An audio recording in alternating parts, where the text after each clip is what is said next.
مولانا مودودی وہ عظیم شخصیت تھے جنہوں نے 20ویں صدی کی اسلامی فکر پر سب سے گہرے اثرات مرتب کیے. انہوں نے امام غزالی، ابن تیمیہ اور حضرت شاہ ولی اللہ کے فکری اور علمی کام کو آگے بڑھایا. انہوں نے فکر اسلامی کی تشکیل نو کی، امت کے زوال کے اسباب کی نشاندہی کی اور اصلاح کے لیے عملی جدوجہد کا آغاز کیا. میں 3 رجب 1321 ہجری یعنی 25 ستمبر 1903 کو اورنگ آباد میں پیدا ہوا. میرا تعلق ایک ایسے خاندان سے ہے جس میں 1300 برس تک سلسلہ ارشاد و ہدایت اور فقر و درویشی جاری رہا ہے. حضرت ابوالعلا مودودی رحمۃ اللہ علیہ کے اجداد گرامی میں سے حضرت سید نظام الدین مودودی ثانی قدس اللہ سر العزیز اس کی اوائل صدی 9 صدی ہجری پہ چشت شریف سے بر صغیر تشریف لے آیا اور حضرت ابوالعلا مودودی کے اجداد گرامی قصبے کرنال میں اور اورنگ آباد میں آباد ہوا اور جتنی سلاطین گزری اور جتنی بزرگان دین گزری انہوں سے ہاتھ چوما اور احترام کی. دہلی وہ شہر ہے جہاں مولانا سید ابوالعلا مودودی کے والد محترم سید احمد حسن 1855 میں پیدا ہوئے. آپ کا انتقال 1920 میں ہوا. رقیہ بیگم مولانا سید عبدالعلا مودودی کی والدہ ماجدہ تھیں. آپ نے 1958 میں وفات پائی. میرا بچپن ریاست حیدرآباد کے مشہور شہر اورنگ آباد دکن میں گزرا. آپ نے 9 سال کی عمر تک گھر پر پڑھا اور اس زمانے میں صرف و نحو، عربی ادب اور فقہ کی متعدد کتابیں پڑھ لیں.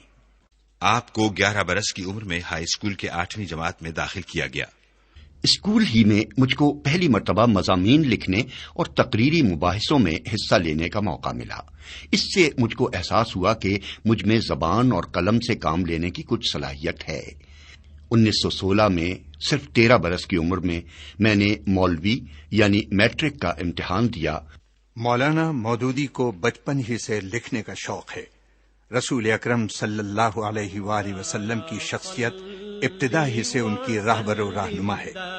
1915 عیسوی میں صرف 12 برس کی عمر میں وہ سیرت پاک لکھنے کا آغاز کر دیتی ہیں. یہ ان کے قلم سے تحریر کردہ دستیاب پہلا تحقیقی اور تخلیقی کام ہے. صلی وسلم دائما ابدا علی حبیبک.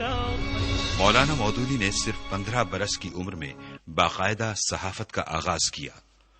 1918 سے 1928 تک کا زمانہ مولانا مودودی کی فکر کی تشکیل کا دور ہے.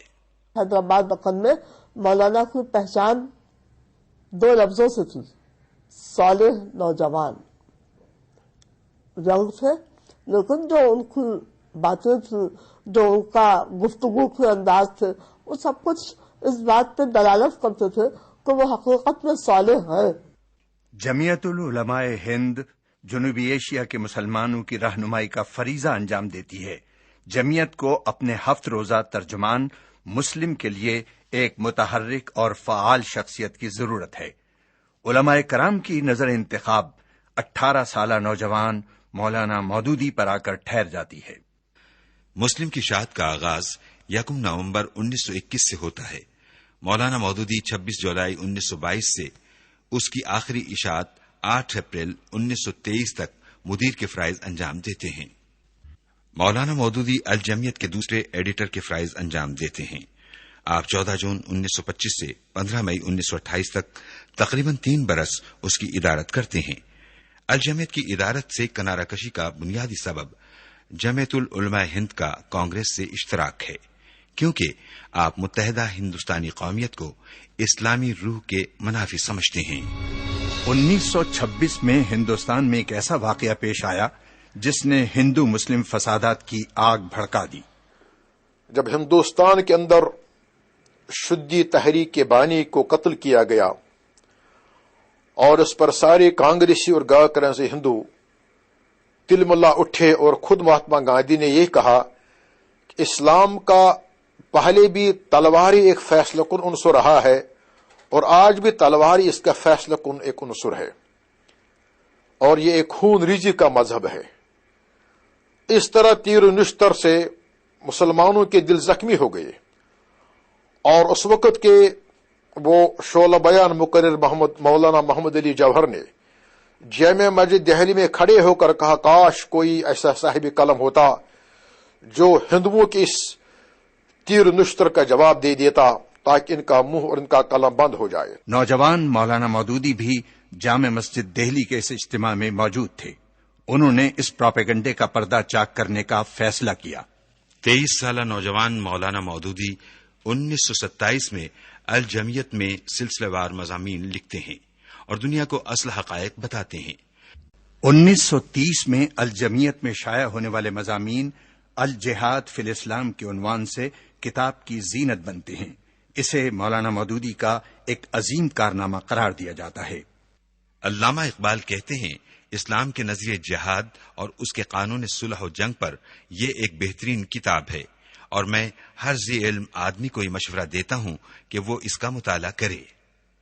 سید شریف الدین پیرزادہ لکھتے ہیں، اسلام پر تشدد پسندی کے الزام کا مولانا مودودی نے جس ایمانی جرت اور تقابلی اور تجزیاتی مطالعے کے ذریعے الجہاد فی الاسلام کی صورت میں جواب دیا ہے، ان کا یہ استدلال آج کی صورتحال میں بھی پوری طرح متعلق، مؤثر اور قول فیصل کی حیثیت رکھتا ہے۔ میں نے خود 1946 سے مولانا کی بعض تصانیف سے استفادہ کیا۔ اس میں الجہاد فی الاسلام خاص طور پر قابل ذکر کتاب ہے۔ ایک فقہی علمی موضوع کو بڑے ہی عام فہم انداز میں سلیس طریقے سے پیش کیا۔ اس کتاب نے سب سے زیادہ فائدہ خود مجھے پہنچایا۔ میں نے جب اس کتاب کو لکھنے کا ارادہ کیا تھا تو میرے اندر دینی حمیت سے زیادہ قومی حمیت کا جذبہ کام کر رہا تھا، لیکن تالیف و تحقیق کے دوران میں جب مجھے ایک ترتیب کے ساتھ اسلام کے اساسی نظریات اور اس کے تفصیلی احکامات کا غور سے مطالعہ کرنے کا موقع ملا تو اس کا نتیجہ یہ نکلا کہ مجھ میں نہ صرف نظام شریعت کا فہم اور اس کی حقانیت کا غیر متزلزل یقین ابھر آیا، بلکہ اس نظام کے احیاء کا ولولہ بھی مجھ میں پیدا ہو گیا۔ 1928 سے 1932 تک کا زمانہ مولانا مودودی کی زندگی کا دوسرا اہم دور ہے۔ اسے ایک محقق اور مفکر کی دریافت کا دور کہا جا سکتا ہے۔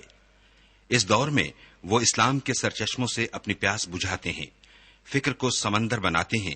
مطالعے، غور و فکر اور صحافتی تجربے کے بعد وہ تصنیف و تالیف کے وسیع میدان میں قدم رکھتے ہیں۔ دسمبر 1928 میں وہ حیدرآباد پہنچتے ہیں۔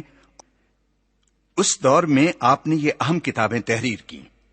دولت آصفیہ اور حکومت برطانیہ 1928 میں تحریر کی۔ سلاجقہ یہ 1929 میں لکھی گئی۔ دکن کی سیاسی تاریخ یہ 1930 میں لکھی گئی۔ اسفار اربعہ دینیات یہ 1932 میں لکھی گئی، لیکن 1937 میں پہلی بار شائع ہوئی۔ اس کتاب کا شمار آپ کی شاہکار تصانیف میں کیا جاتا ہے۔ یہ اسلام کی بنیادی تعلیمات کے سلسلے میں ایک اہم تصنیف ہے۔ مولانا مودودی کی کتاب دینیات کے بارے میں میرا خیال یہ ہے کہ اس میں اسلام کا تعارف جس طرح عقلی انداز میں کرایا گیا ہے اور جامع تعارف ہے، اس طرح کا تعارف آپ کسی اور کتاب میں نہیں پائیں گے۔ حالانکہ بظاہر وہ کتاب نصاب کے طور پر لکھی گئی ہے، آپ کے علم میں ہوگی یہ بات کہ وہ کسی زمانے میں نصاب میں بھی شامل رہی ہے حیدرآباد دکن کے، لیکن دراصل وہ اسلام کے تعارف کا بڑا ذریعہ ہے۔ یہ کتاب آپ نے صرف 15 دن میں تحریر کی، اسے پوری دنیا میں بڑی مقبولیت حاصل ہوئی۔ اس کتاب کے تقریباً 40 زبانوں میں ترجمے ہو چکے ہیں۔ مولانا مودودی کی حیات کا تیسرا دور 1932 سے 1941 تک کے زمانے پر محیط ہے۔ یہ نظریات میں پختگی اور عمل کی جانب پیش رفت کا دور ہے۔ ترجمان القرآن صرف ایک رسالہ نہیں، یہ ایک تحریک ہے۔ 1933 میں حیدرآباد دکن میں آپ اس کی ادارت سنبھالتے ہیں۔ آپ کا ہدف ہے قرآن کی دعوت لے کر اٹھو اور پوری دنیا پر چھا جاؤ۔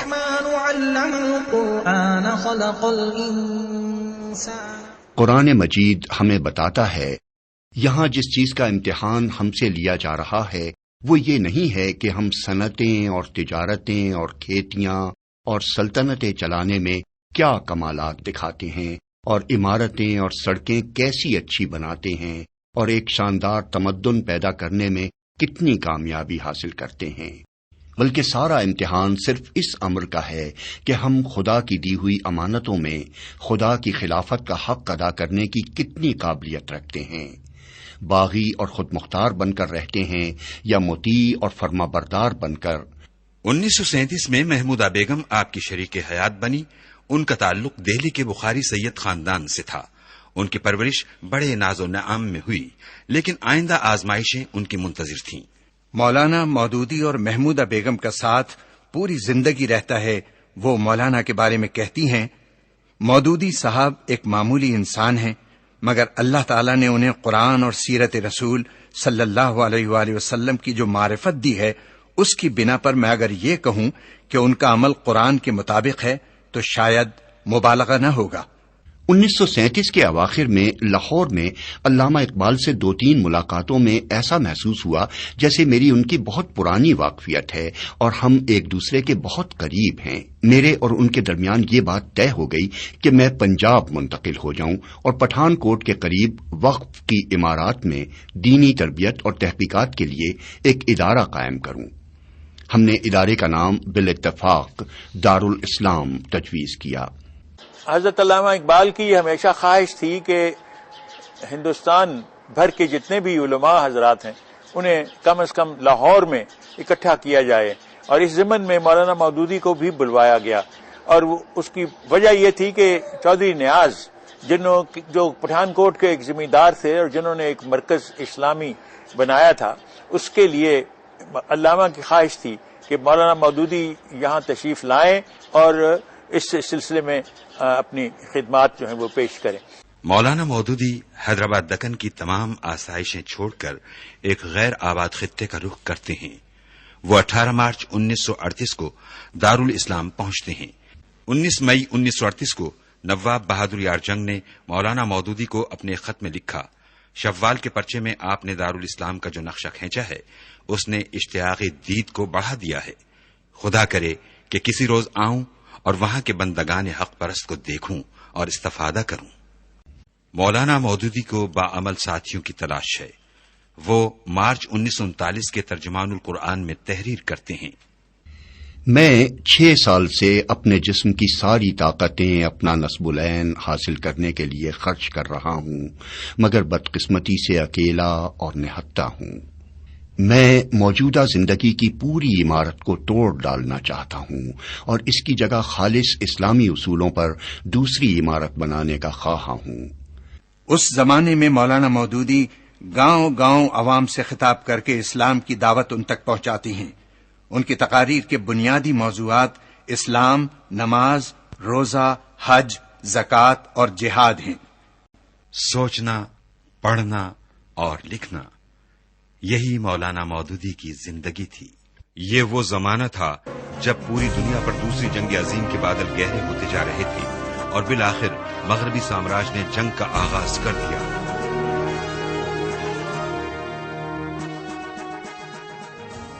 اس دور ابتلا میں بھی مولانا مودودی نے اپنا علمی اور تصنیفی سفر جاری رکھا۔ اس دور میں ان کی یہ اہم کتابیں شائع ہوئیں۔ مسلمان اور موجودہ سیاسی کشمکش 1938 میں شائع ہوئی۔ تنقیحات یہ 1939 میں لکھی گئی۔ خطبات یہ 1940 کی تصنیف ہے۔ یہ اسلام کی بنیادی تعلیمات پر آپ کی عام فہم تقاریر کا مجموعہ ہے۔ تجدید و احیاء دین 1941 میں شائع ہوئی۔ پردہ مولانا صاحب کی رہنمائی ہماری کرتی ہے کہ اس کا جو ہے تاریخی پس منظر کیا تھا اور یہ کس طرح سے معاشرے کے اندر ایک صالحیت پیدا کرنے والا ہے، اور اگر اس کو ہم چھوڑتے ہیں تو کس طرح سے وہ معاشرے میں انتشار اور انارکی اور بے راروی پیدا کرنے کا باعث بنتا ہے، اور کس طرح سے یہ اقدار ہیں جن کی حفاظت کر کے ہی ہم ترقی کر سکتے ہیں۔